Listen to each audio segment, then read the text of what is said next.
insanely alive. You light me up, you light me up. You are insanely alive. You light me up, you light me up. You are insanely alive. Vor 8 Jahren haben das Goethe-Institut Toronto und Canadian Art Sie für 2 Bühnengespräche nach Vancouver und Toronto gebracht. Davor waren sie sage und schreibe über 20 Jahre nicht in Kanada gewesen und dann auch nur für eine schon legendäre Clubnacht mit DJ Richie Horton. Das heißt, wir stehen jetzt hier in der Art Gallery of Ontario wirklich für eine Kanada-Premiere und sie kommen sogar extra für die Eröffnungsparty zurück. Herzlichen Dank, dass Sie fast 4 Jahrzehnte und 400 Arbeiten mit uns teilen. Ich zitiere Sie kurz. In den ersten Tagen an einem neuen Ort habe ich eine gewisse Klarheit, die auf rein oberflächliche visuelle Anhaltspunkte reagiert und Unterschiede und Ähnlichkeiten ausmacht. Das haben Sie mal in einem Interview gesagt. Über das Ankommen. Was waren die ersten visuellen Anhaltspunkte, als Sie vor 14 Tagen in Toronto landeten, um die Ausstellung To Look Without Fear aufzubauen? Ein bisschen gibt es die auf Ihrem Instagram-Account auch zu sehen, 1 oder 2. Ah, ja, natürlich. Ne? Ja, mir fallen natürlich immer Eigenheiten auf, wie zum Beispiel hier auf den Bürgersteigen das Salz, was ja eigentlich wegschmelzen müsste oder sich auflösen müsste, aber das sind so große Brocken, dass ich mich lange gefragt habe, was ist das? Ist das Split oder ist es Salz? Dann gab es, weil ich 30 Jahre auch in England gelebt habe oder immer noch lebe, habe ich natürlich ein genaues Verständnis von englischen Architektur und Interiors und merke hier immer wieder leichte Resonanzen von, gerade in Gebäuden aus den 60er, 70er Jahren, von dem englischen Baustil. Und und was mich total verwundert hat, ist die Präsenz der Queen, was hier wirklich enorm ist, auf dem Geld, auf den Münzen, der Queen Elizabeth Way, überall die Krone auf Autobahnschildern. Das verstehe ich bis heute nicht, wie das eigentlich genau funktioniert. Aber insgesamt ist der Aufenthalt wirklich klasse, endlich mal ein Gefühl für Toronto zu bekommen und Kanada und wie doch eben sehr eigen das Ganze ist. Und noch weil die Außenperspektive ist natürlich immer Nordamerika, Englisch sprechend, ist eigentlich alles so ein bisschen dasselbe. Ne? Ja, genau. Das merken Sie jetzt schon. Ja. Dann gehen wir mal von außen kurz nach innen und bleiben noch einen Moment beim Ortsbezug.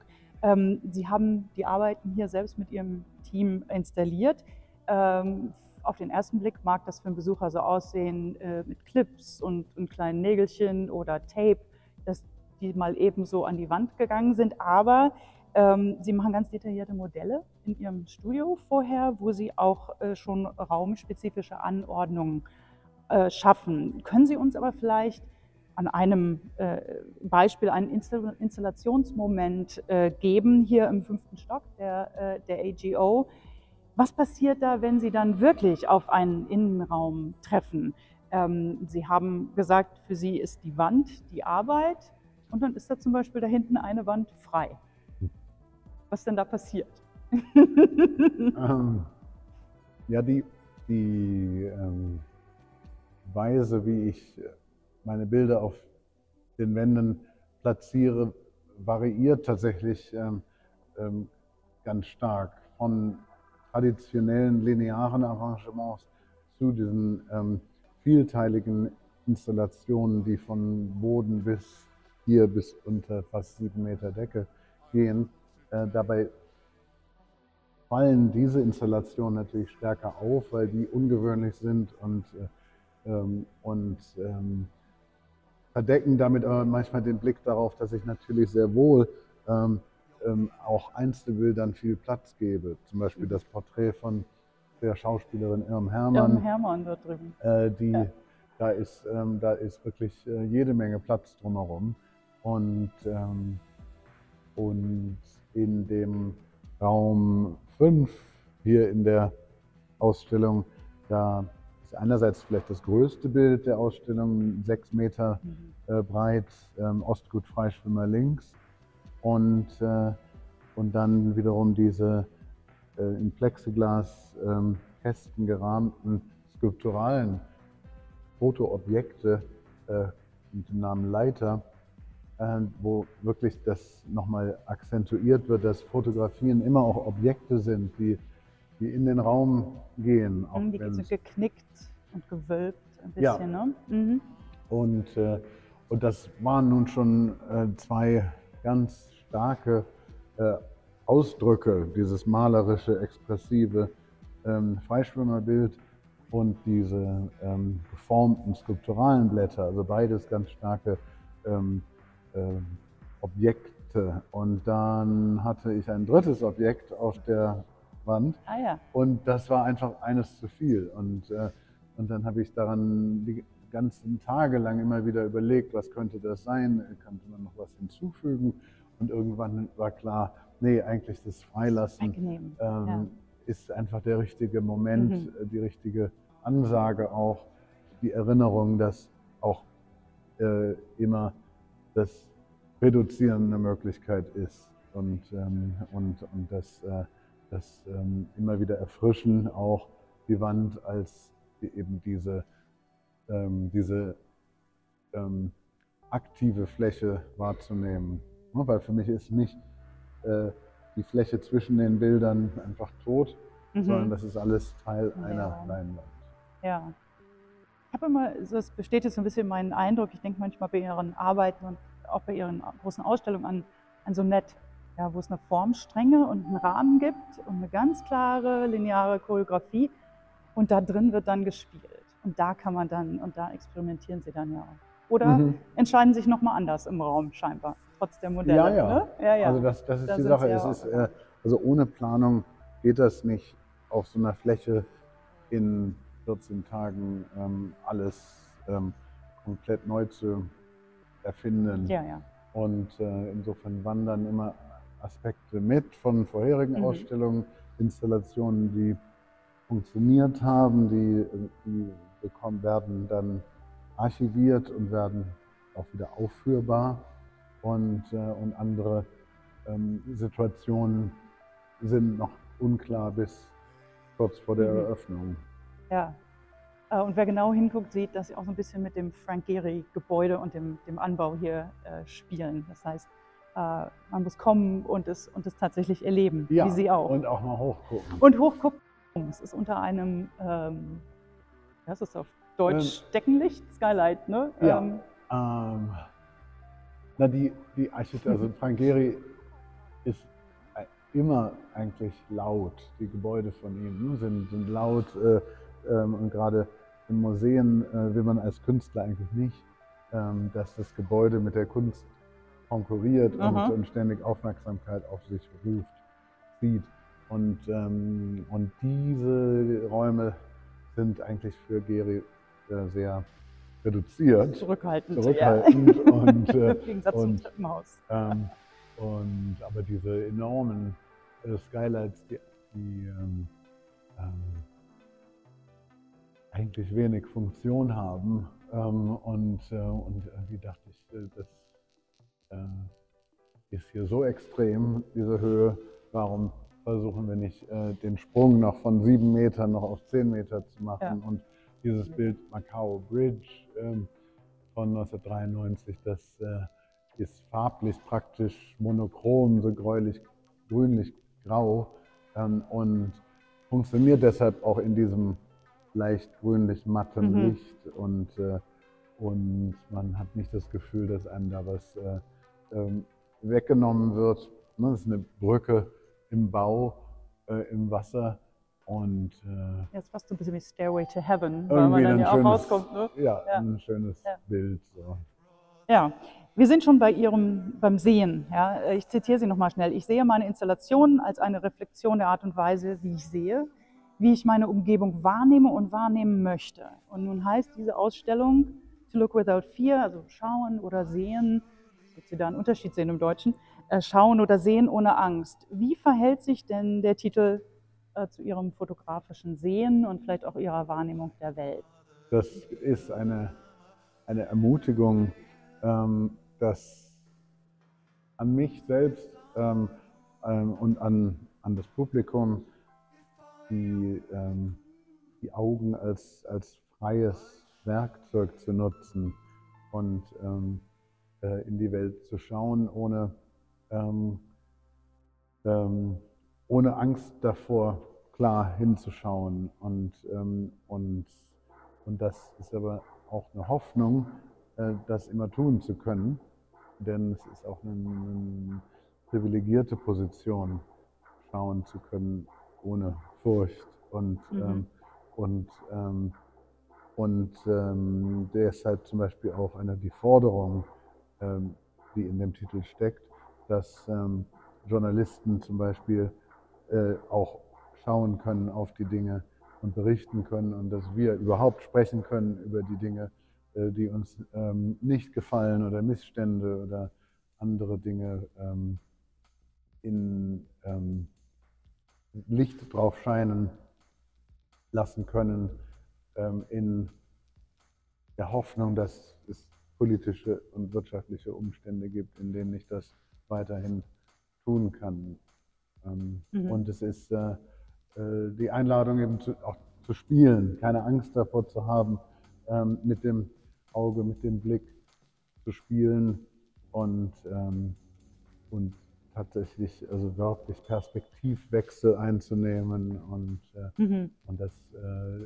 die Dinge von verschiedenen Winkeln zu betrachten, wie zum Beispiel dieses Sendeschlussbild, Ja. eines der größten Bilder in der Ausstellung, was erst schwarz-weiß erscheint und wenn man ganz nah dran geht, so 20 Zentimeter nah, das ganze Bild plötzlich aus Farben besteht. Und dann schaut man nach rechts, dann ist das Bild wieder schwarz-weiß. Und das kann man nur erfahren, indem man auch eben keine Angst vor dem Objekt hat, sondern auch ohne Angst oder Entfremdung, Befremdung schaut. Ja, Sendeschluss ist natürlich dann auch noch in einem anderen Sinne auch ein gutes Beispiel für dieses Sehen ohne Angst, denn es hat ja noch eine Narrative dahinter. 2014 aufgenommen in einem Hotelzimmer in St. Petersburg während der Okkupation der Krim. Ne? Ja. Also, und Sie äußern sich auch zum Beispiel gerade wieder über die Ukraine. Sie haben sich ja stark über den Brexit geäußert. Vielleicht können Sie kurz zu Ihrem Werk dann einen Kommentar geben zu dem Truth Study Center. Da komme ich dann jetzt, ist jetzt ein Sprung, da komme ich dann gleich hin. Sie haben heute Morgen in der Pressevorschau gesagt, dass Sie da einige Arbeiten zugesetzt haben. Eine Reaktion auf kanadische Umstände, auch wieder, da sind wir wieder bei Ihrer Wahrnehmung und Ortsspezifizität in a way. Was ist anders als der Truth Study Center, den ich in Berlin gesehen habe, vor, weiß ich nicht, 15 Jahren? Aha. Ich meine, diese Arbeit sind einerseits historische Installationen, wenn sie ausgestellt sind und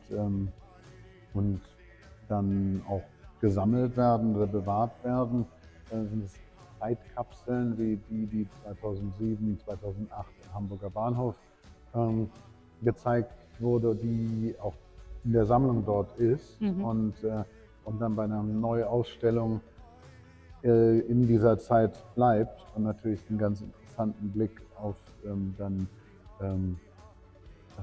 Zeitgeschichte wirft.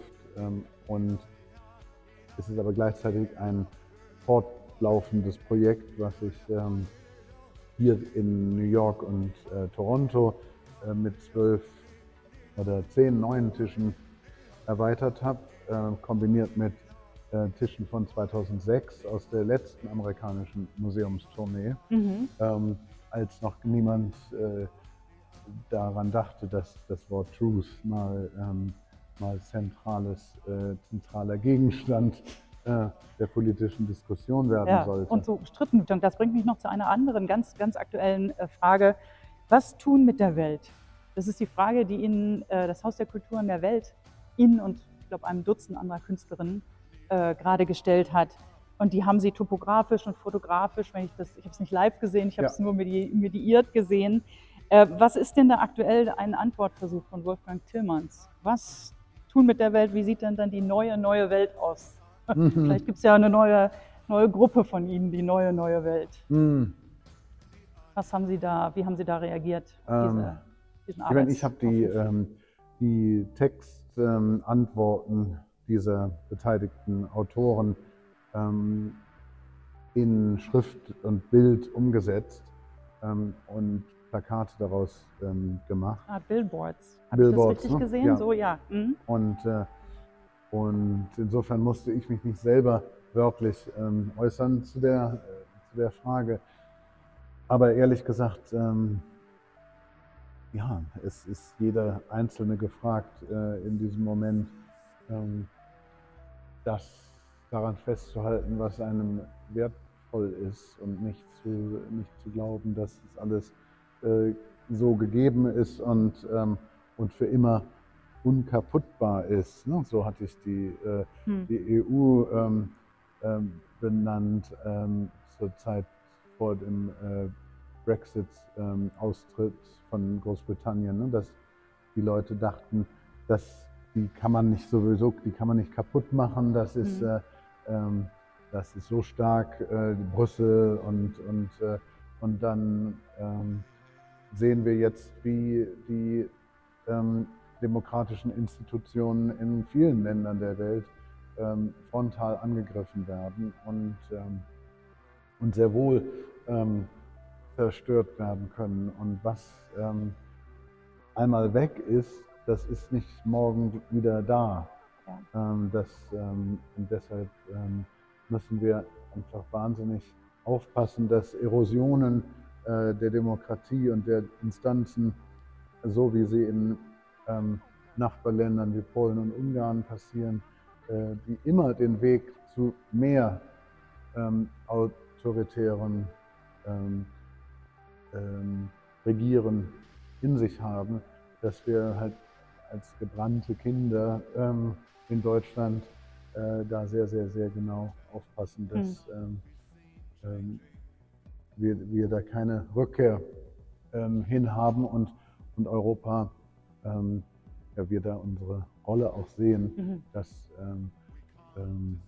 stark zu verteidigen. Dann schließe ich da vielleicht gerade noch eine ähnliche, aber doch andere Frage an. Sie sind ja auch immer, für mich sind Sie sowieso so ein bisschen der Goethe des 21. Jahrhunderts im Sinne von so ein Renaissance-Mensch. Ja? Sie sind Hobby-Astronom, schon seit Sie Kind sind. Sie sind Fotograf, Musiker, was wir hier auch ganz fantastisch erleben. Ich habe gerade eine Stunde mit Ihrer Musik unten verbracht. Vielleicht noch eine letzte Frage vielleicht zu, aber kurz vielleicht noch eine Technikfrage, weil Sie immer innoviert haben. Wir sehen hier Bilder, die Sie auf Fotokopierern gemacht haben, dann haben Sie auf digitale Technik umgestellt, aber Sie sagen immer, Ihre Arbeiten sind analog. Und wie stellt sich das für diesen analogen Digitalfotografen Wolfgang Tillmans dieser Moment dar, wo wir DALL-E haben, ja, wo eine künstliche Intelligenz ja auch fotografieren kann oder auch eine Ausstellung machen kann, wo wir von NFTs reden auf dem Kunstmarkt. Wie sehen Sie diese Form, diesen Moment in der Formsprache gerade? Ich meine, NFT ist, glaube ich, ja jetzt schon als totaler Quatsch Ist es jetzt schon? Okay, danke, wenn Sie das sagen, dann nehmen wir das so hin. Das ist so wie Telefonkarten sammeln vor 30 Jahren.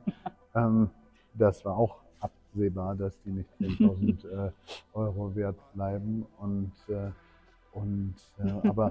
Aber was die ganze AI-Geschichte bedeutet für visuellen Inhalt, für Intellectual Property Rights, Urheberrecht auf Deutsch, das ja, lässt sich wirklich nur erahnen. Ne? Und Reizt Sie da was? Sie haben in der RAP-Lecture hier letzte Woche gesagt, die Intersektion zwischen Maschine und Geist, die interessiert Sie. Gehört natürlich KI auch zu, AI auch zu, aber nicht Ihre nächste nee, also persönlich, also Kollaboration. als Kunst finde ich es hochgradig uninteressant. Alles, was ich an KI-generierter Kunst bis jetzt gesehen habe, hat mich überrascht, wie vorhersehbar es ist und wie langweilig es ist. Das ja, ist eher der Aspekt der Fälschung, ne? Das eben so tun, als wäre es so wie etwas anderes. Das ist, was daran, glaube ich, so unangenehm ist und so gefährlich ist. Wenn es denn wirklich was Neues erfinden würde, das wäre interessant. Aber es ist eben nur eine Mimikrie, so wie als ob. Aber ich weiß auch nicht alles darüber, denn es gibt ja auch Leute, die sagen, es kann neue Medikamente erfinden. Ja. Aber es ist auf alle Fälle ein Moment heute, der mehr ein Scheidepunkt ist als andere Jahre. Also ich halte diese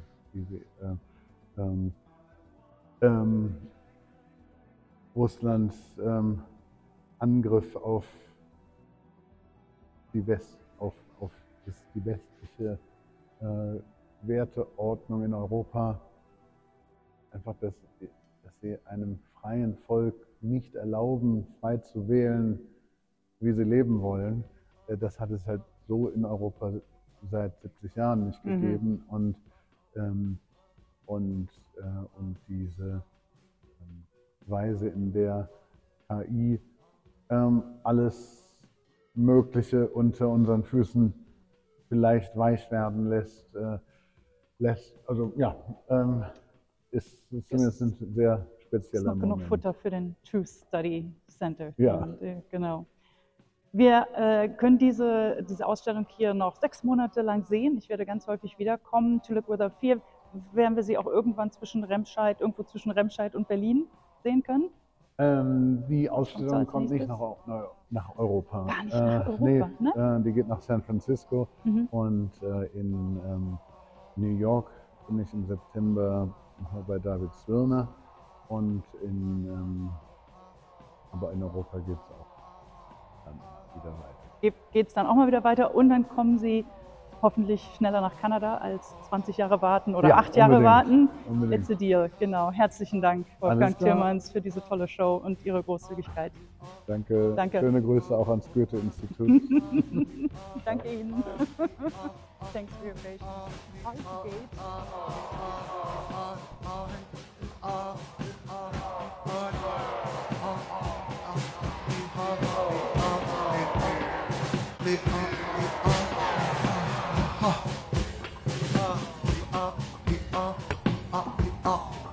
The